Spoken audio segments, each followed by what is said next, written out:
So almost a decade later stranger things का final season release हो चुका है और मैं आपको बता दूं the hype is real man. I mean volume 1 का लास्ट एपिसोड जहां पे खत्म हुआ है ना, pure goosebumps man, Gangadhari Shaktimaan है। सो सीजन 5 की चर्चा कर लेते हैं। Let's roll the intro.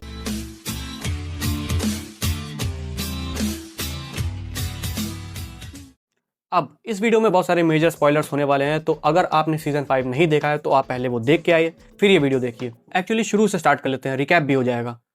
Hawkins नाम का एक शहर है, वहां पे एक हॉकिंस लैब है, उसके अंदर एक अननोन वर्ल्ड जो कि इस सीरीज में अपसाइड डाउन वर्ल्ड के नाम से जाना जाता है, उसका पोर्टल गलती से ओपन हो चुका है, जहां से कुछ मिस्टीरियस क्रिएचर्स रियल वर्ल्ड में आके केओस मचा रहे हैं। अब इस अपसाइड डाउन वर्ल्ड का एक लीडर है, उसका नाम है वेकना, जो कि आई डोंट नो, पता नहीं कब्जा करना चाहता है रियल वर्ल्ड पे। तो रियल वर्ल्ड में इनको डिफेंड करने के लिए हम लोगों के पास में है 11, जिसके पास सुपर पावर्स हैं, और ये सारी सुपर पावर्स उसको एक अजीबो गरीब टाइप के एक्सपेरिमेंट से मिली हैं, जो कि इस बंदे ने करवाया था। एक्सीडेंटली इन पावर्स का यूज करके 11 ने ही पहली बार अपसाइड डाउन का पोर्टल खोला था। तो अब पोर्टल खुल चुका है, सो इन ऑर्डर टू सर्वाइव अब इन लोगों की एक डिफेंसिव टीम तैयार होती है, जो कि इन फोर्सेस को रोकेगा और वेकना को मारेगा। ये तो हो गया एक शॉर्ट सा रिकैप। अब ये स्टोरी थोड़ी सी हैरी पॉटर की याद दिलाती, कैसे, इसके बारे में आगे बात कर लेंगे।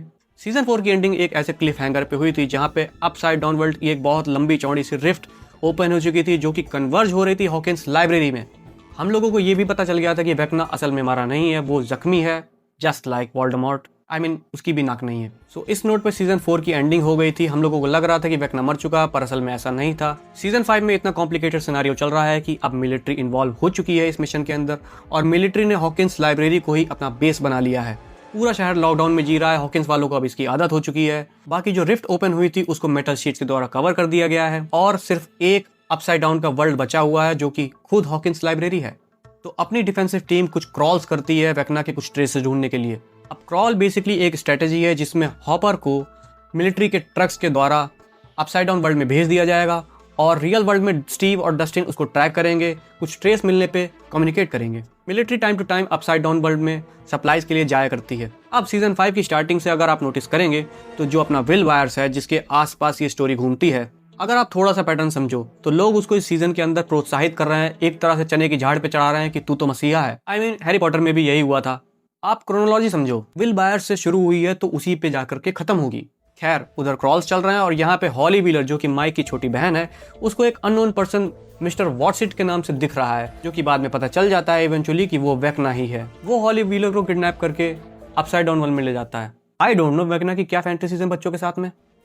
वो उनको उठा के किसी तो ऐसे मिस्टीरियस प्लेस पे रख देता है जहाँ से आप निकल नहीं सकते हो, जहाँ पे अपनी मैक्स भी फंसी हुई है, लाख कोशिशों के बाद भी निकल नहीं पाई बेचारी। एनीवेज, 11 हॉली को बचाने के लिए अपसाइड डाउन वर्ल्ड में चली जाती है। वहां पर हॉपर से मिलने के बाद में वो लोग पाते हैं दो चीज। मिलिट्री ने अपसाइड डाउन वर्ल्ड में भी एक बेस बना लिया है, और जिसकी लीडर कौन है? सारा कॉर्नर, टर्मिनेटर 2 जजमेंट डे। अब यहाँ पर एक प्लॉट ट्विस्ट है। सारा कॉर्नर, जो कुछ सोनिक वेव्स का इस्तेमाल करके किसी को कैद में रखा हुआ है, वो कौन है? वो है काली, जो कि सीजन 2 में रिमेंबर हम लोगों को दिखाई गई थी 11 की बहन के रूप में। कम बैक कर लिया बहन ने। पर्सनली सारा कॉर्नर को देखने के बाद में मुझे ऐसा नहीं लगता कि ये एक विलन का रोल प्ले करेगी। ऐसा लगता है कि एक एंटी हीरो का रोल प्ले करने वाली है सीरीज में। इसका कुछ तो कनेक्शन दिखा देंगे काली के साथ में, ऐसा मुझे लगता है। दूसरी चीज 11 और हॉपर को जो मिलती है अपसाइड डाउन वर्ल्ड में, जो कि एक है massive wall. I don't know उसके पीछे क्या है, most probably night king. Wall को तोड़ने की लाख कोशिश करने के बाद में वॉल टूटने का नाम नहीं ले रही, अपने आप ही हील हो जा रही है। जब इन लोगों को वॉल मिली थी अपसाइड डाउन में, तब डस्टिन, जीनियस मैन, तो डस्टिन कुछ तो करके वो सिग्नल विग्नल को रीड करके कुछ पता लगा लेता है कि ये वॉल एक्चुअली में हॉकिंस शहर में ही है। मतलब हॉकिंस लैब ही वो वॉल का सेंटर है। रिमेंबर रशिया वालों ने पोर्टल खोलने की कोशिश करी थी, तो वो लोग खोल नहीं पाए थे। Maybe this is the reason. Dustin, genius. अब इन लोगों के पास में अगर देखा जाए तो 3 मेजर बंदे हैं, एक 11, एक विल बायर्स, और एक वो इल्यूजन आर्टिस्ट काली।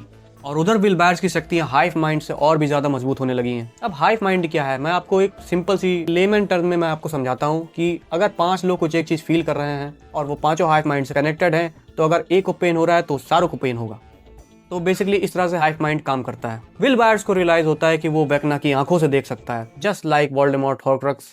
जितने भी बच्चे वेकना का टारगेट होते हैं, विल बायर्स और उसकी टीम उन बच्चों को ट्रैक करके किडनैप करने लगती है, ताकि वेकना जब बच्चों को उठाने आए तो ये लोग वेकना की फील्डिंग सेट कर सकें। पर मिलिट्री वालों को ये पता चल जाता है कि ये लोग बच्चे किडनैप कर रहे हैं। वो लोग सारी टीम को पकड़ के हॉकिंस लाइब्रेरी में लाके शिफ्ट कर देते हैं। पर भाई वो सीन जब स्टीव द फ्रिकिंग हैरिंगटन अपनी कार को ले जाता है सीधे अपसाइड डाउन वर्ल्ड में, damn man, goated as always. Finally ये सब करते करते लास्ट एपिसोड आ जाता है। लास्ट एपिसोड का टाइटल है द सॉर्सरर। और सही में जब तक ये एपिसोड आया नहीं था तब तक ऐसा लग रहा था कि सही में बाकी के 4 एपिसोड में क्या ये लोग स्टोरी खत्म भी कर पाएंगे।